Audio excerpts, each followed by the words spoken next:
सास का अखाड़ा बहू ने पछाड़ा। माँ जी, ये कैसे बना रही है शिमला मिर्च? नहीं नहीं नहीं, ऐसी कोई नहीं खाएगा। आप हटिए, मैं बनाती हूँ। कोई नहीं खाएगा?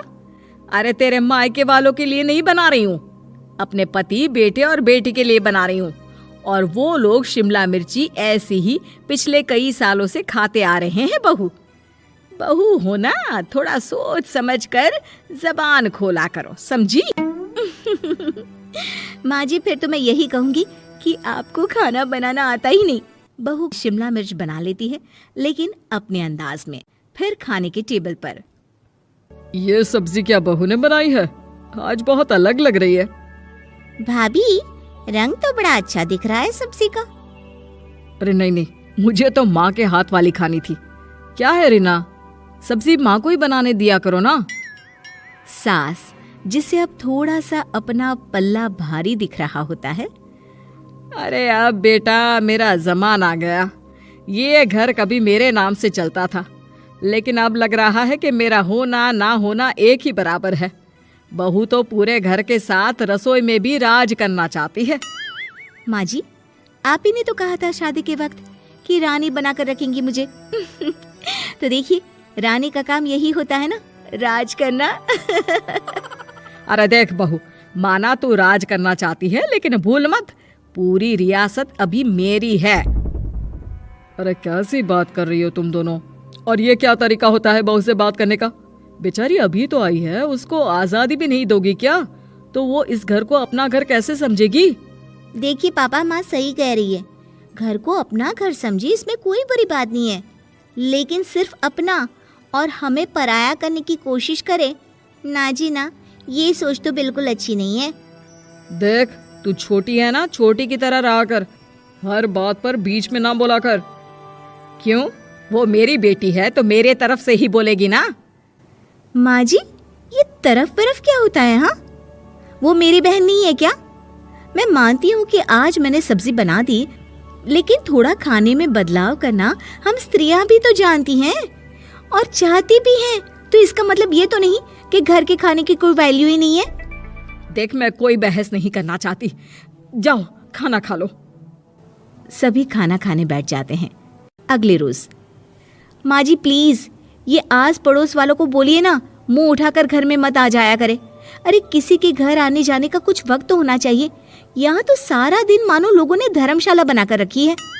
बहू, वो हम लोगों के परिवार जैसे हैं, पिछले 25 साल से हमारे साथ है। और ये मेरा घर है, यहाँ कौन आएगा कौन नहीं ये तू कैसे डिसाइड करेगी? और हाँ, तुझे अगर पसंद नहीं ना तो अपने कमरे में चली जाया कर। वो लोग बात ही कर रहे होते हैं कि पड़ोसन आ जाती है। अरे बहन, हम लोगों ने जागरण रखा है माता का आज रात, सुबह का भंडारा भी, तो बहू रानी को लेकर आना। आना हाँ बिटिया? अच्छा चलती हूँ, और घरों में भी निमंत्रण देना है। अरे हाँ हाँ, हम जरूर आ जाएंगे। वैसे किस किस को बुला रही हूँ? वो तुम्हारी ननद और भाभी भी आ रहे हैं क्या?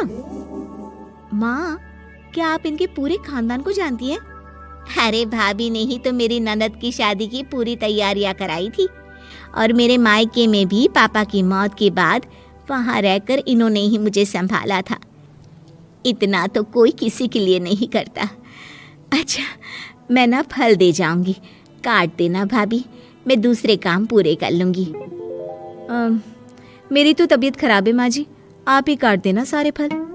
मैं रात का खाना भिजवा दूंगी, परेशान ना होना। हाँ? अरे नहीं नहीं, हम लोग बना लेंगे, 4 लोगों का खाना तो बनाना है। अरे नहीं नहीं, आप फल पर लग जाओगी, और बहू की तबीयत भी ठीक नहीं, खाना मैं ही भिजवा दूंगी। पड़ोसन चली जाती है और सास बहू की तरफ देखती है। देखा, जिसे तू धर्मशाला बोल रही थी वो कितने अपने हैं।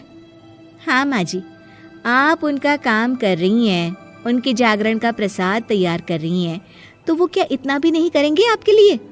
ओहो, तुझसे बहस क्या करना बहू। तभी बहू की माँ आ जाती है। अरे बहन जी, बेटी से मिलने का मन किया तो बिना बताए ही आ गई, बुरा न मानना। ये मत समझना कि ये मेरा घर नहीं, कोई धर्मशाला है। अच्छा अच्छा, तो ये घर पर आए मेहमानों को घर नहीं धर्मशाला वाला समझाने वाली आप ही हैं। वैसे आपको खुशी होगी कि आपकी बेटी के संस्कार भी ऐसे ही हैं। अरे माँ, किन बातों को सुन रही हो? आओ अंदर आ जाओ माँ। माँ बेटी के साथ अंदर आती है तो उसे अचार की महक आती है। हाय रे, कितनी अच्छी महक है। क्या बनाया है बहन जी? अचार बनाया है। आपकी बेटी बोल रही थी कि आप लोग कुछ अलग तरीके से बनाते हैं। मैं तो बस ऐसे ही।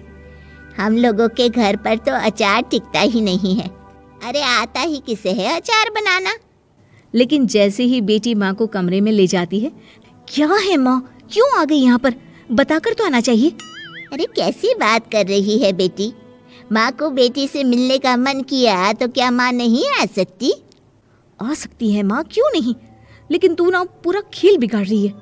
खेल? कैसा खेल बेटी? मुझे भी तो बता देती तो मैं भी खेल लेती। माँ, जब से शादी करके इस घर में आई हूँ ना, सासू माँ ने मेरा घर का रट लगा कर रखा है। अब मैं ये बताना चाहती हूँ कि यहाँ मैं आ गई हूँ।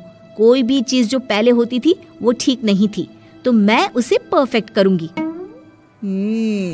अच्छा, यानी बात सिंहासन की है कि पहली रानी को उतारना है। हाँ माँ, तुम्हें जो समझना है समझो, लेकिन बात तो यही है। पर बेटा वो... बेटी कुछ नहीं समझती और दरवाज़ा खोलकर बाहर चली जाती है। माँ, जो कि एक अच्छी औरत होती है, बेटी को समझाने की कोशिश तो करती है। बाहर सास के सामने माँ कहती है, अरे बहन जी, आप चलिए ना मेरे साथ मेरे घर, बहू का मायका भी देख लीजिए। अरे नहीं नहीं बहन जी, आप ही रुकिए हम लोगों के पास। शाम को जागरण है, वहाँ ले चलेंगे। उसी का प्रसाद तैयार कर रही हूँ। अच्छा, हमें भी तो सिखा दीजिए कैसे तैयार करते हैं। अरे कैसी बात कर रही हो माँ, कितने जागरण करवा चुकी हो तुम? देख बेटी, एक बात गांठ बांध ले, हर बेटी माँ के घर जो होता है वो देखती है, लेकिन सीखती वो सास के पास ही है। सास का संस्कार वो अपनी सास से सीखती है, जो वो अपनी बहू को देती है। तो बेटी, यहाँ के रीति रिवाज, रहन सहन, बोली भाषा अपनी है, जिसे तुझे ना सिर्फ फॉलो करना है बल्कि सीखना भी है। और जहाँ तक सवाल है पूरे घर की रानी बनने का, तो जब तक तेरी सास महारानी है, तू रानी ही तो रहेगी। क्यों बेटा? बहू माँ की बात समझ जाती है और सास भी बहू की माँ का मन ही मन शुक्रिया अदा करती है।